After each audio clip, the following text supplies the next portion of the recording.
On January 18th, 2026, a tragedy happened in the south of Spain. Two high-speed trains collided, resulting in 46 people dead. 2 days later, in the north of Spain, in Catalonia, a highway bridge retention wall fell down on train tracks right in the moment when a suburban train was passing there, killing a young train driver who just started working. The very next day, all the train drivers of all the Catalonia came to their jobs, entered their trains, and said, "We are here, but we are not driving anywhere until you, useless motherfuckers, check up on every fucking bolt and every fucking nut on every fucking rail and ensure that our infrastructure is safe. Because as much as we want to do our job, we don't want to die." For the next week, the whole region of Catalonia, and that's one of the most populous regions in Spain, that's where Barcelona is, the whole region of Catalonia lived without suburban and regional rail for more than a week. And you know what happened? Nothing. Nothing happened. People were already used to the railway being a shitty, unreliable service. They were already used to trains not running on schedule. They already know which bus they should use if the train does not come. Their bosses already knew that their employees can be late to work 1 hour, 2 hours, due to circumstances that are totally out of their control. Everybody was used to this. So when they removed the railway, it's like nothing happened. The traffic in Barcelona didn't grow. There were no car drivers on those trains. Everybody who could afford to drive was driving already. The passenger railway turned out to be totally optional, totally replaceable service. And, as a matter of fact, unfortunately, it is a replaceable service. The railway is only irreplaceable at two things. One is transporting really big, really huge amounts of prime materials and goods to and from heavy industry factories. And heavy industry, well, it exists in Spain, but again, it's negligible. It's totally replaceable. It's some boomers, some old people's business. You can just remove it and the economy won't even notice. And the second service where railway is irreplaceable is, again, moving really big, really huge amounts of troops and military equipment to and from the front lines, deploying them, providing them, basically all the military affairs. And as our great thinkers tell us, countries that have McDonald's don't go to war with each other. And our western neighbors have McDonald's, our northern neighbors have McDonald's, our eastern neighbors have McDonald's. Both of our southern neighbors have McDonald's, so the war will just never happen here. And all the other uses of railways are only to service for these two. They run passenger trains only really to keep the train drivers practicing, only to keep them in shape, to keep the infrastructure in shape, because, you know, when you don't run the trains over the rails become rusty.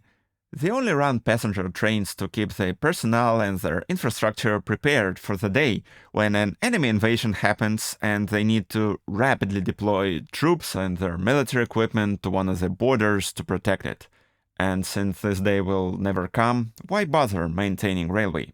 Any other thing you can do by road, by sea, by air, more cheaply and more efficiently. You can move people with buses or with cars. One of the greatest nations on earth lives practically without any passenger railway service, and they're doing all right. And after decades of an attitude like this, we've come to the current, very miserable state of regional and suburban railways. It's 7th of February 2026, and I'm going to Barcelona Sants station to take a southbound train on the line R2. Not knowing if I am going to make it alive to the other side. I'm taking a train because I'm going to a social event that will involve alcohol at some point. But I'm not really sure if drinking and driving is actually more dangerous than taking a train that goes through the tunnel of Garraf. The Garraf tunnel is a magnificent structure, or at least it was when I shot this video back in 2019. Now, after multiple tragedies, someone flew a drone there out of curiosity and discovered that the concrete is crumbling, the rebar is exposed and rusting, and the wood is rotten. This structure could collapse any minute and drag a train full of passengers straight into the sea. They'll repair it sometime in the future. Meanwhile, every train ride will be like a roller coaster experience. On the other side, they promised that all the trains are free until they make the necessary maintenance work. We'll see how this works.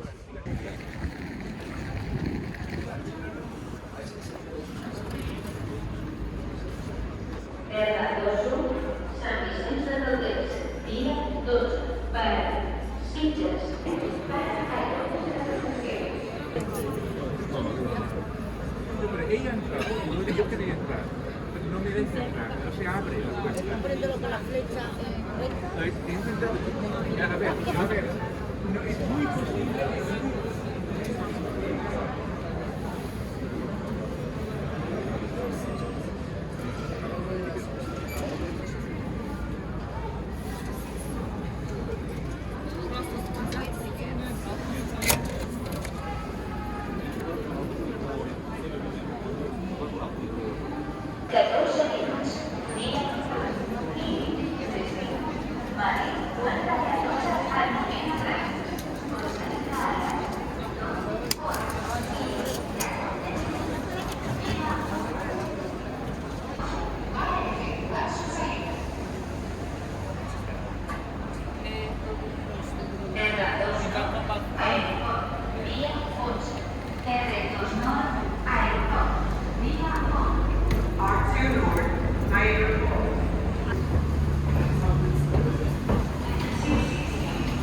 The railway platform is full of anxiety.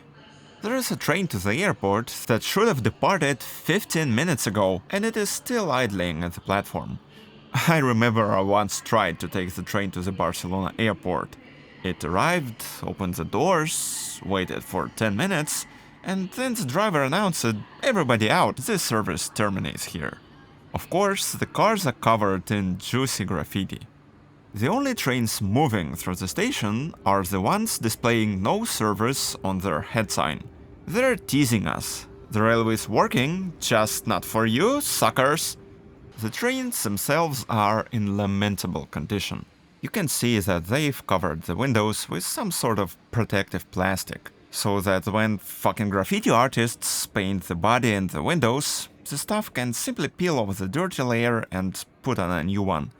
The problem is that the plastic isn't really transparent, and you can't see shit through it. This is all pity, because in their original state, these trains are gorgeous.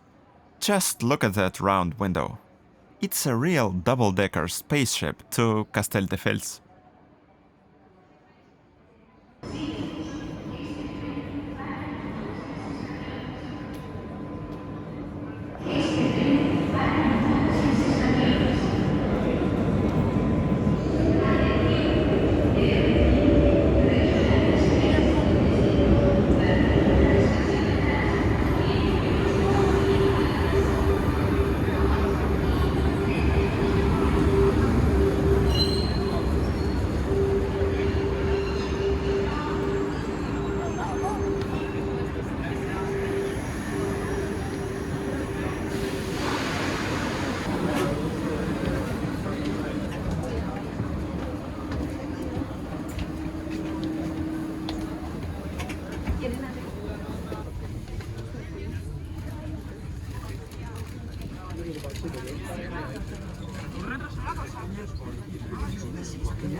we departed without much delay.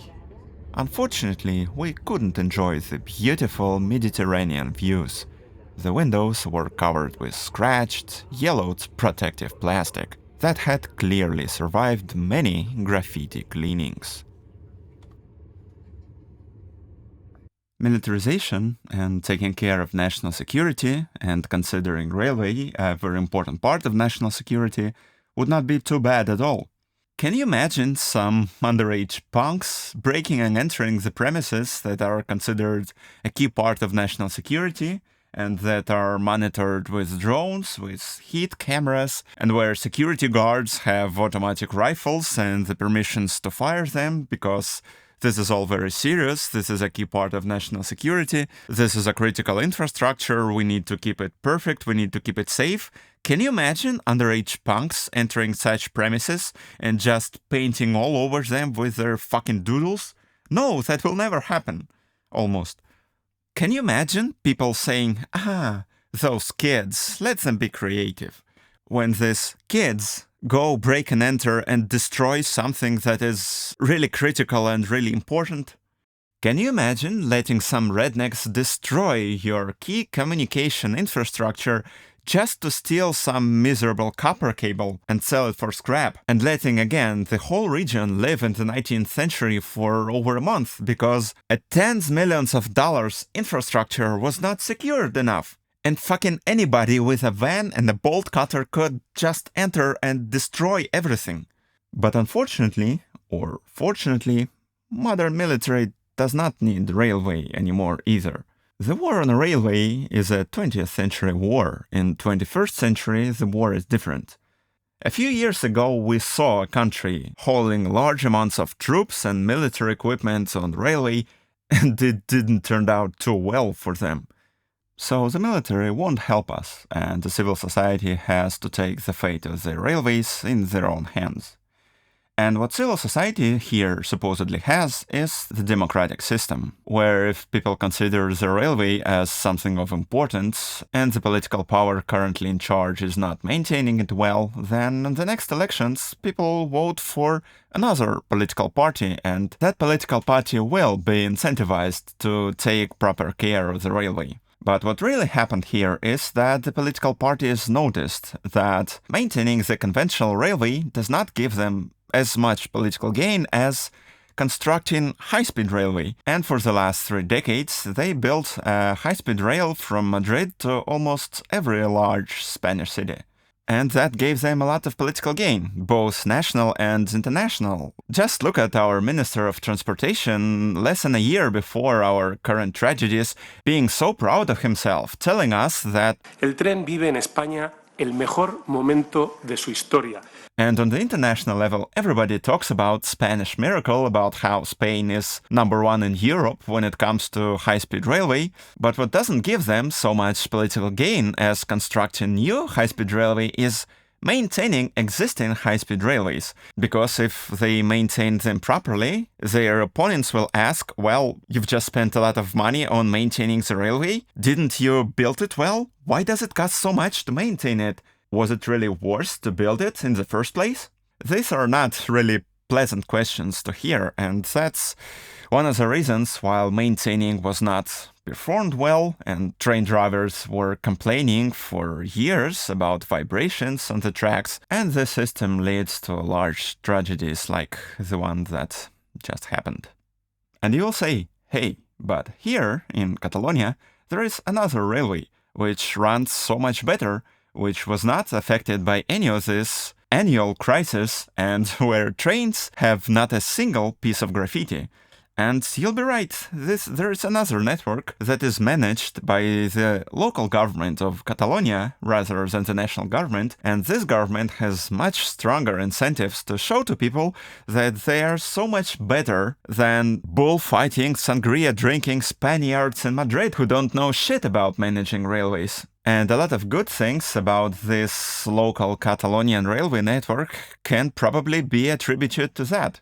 But it also can be that the network that the local Catalonian government manages is just inherently better than the national one. I mean, it runs through idyllic villages and rich people's neighborhoods, while the Iberian Gauge network goes through some really dark places. And the local network is also much smaller and easier to manage. And in a few years we'll see, because they are currently trying to transfer some Iberian Gauge lines to the Catalan government. And so in like 2028, 2030, we'll see if the Catalonia government is really a better managers, or this railway is just inherently very difficult to manage and can't be properly managed at all.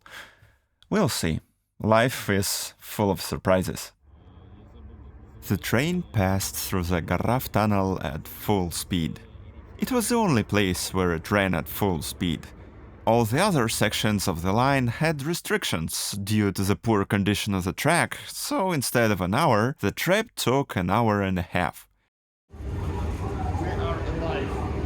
We are alive. We survived. This time.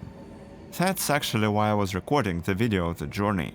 Either I'd be lucky and arrive alive, or I'd be lucky to film a railway disaster from the first-person perspective. But for how long will passengers and train drivers have to keep playing Russian roulette every time they take the train?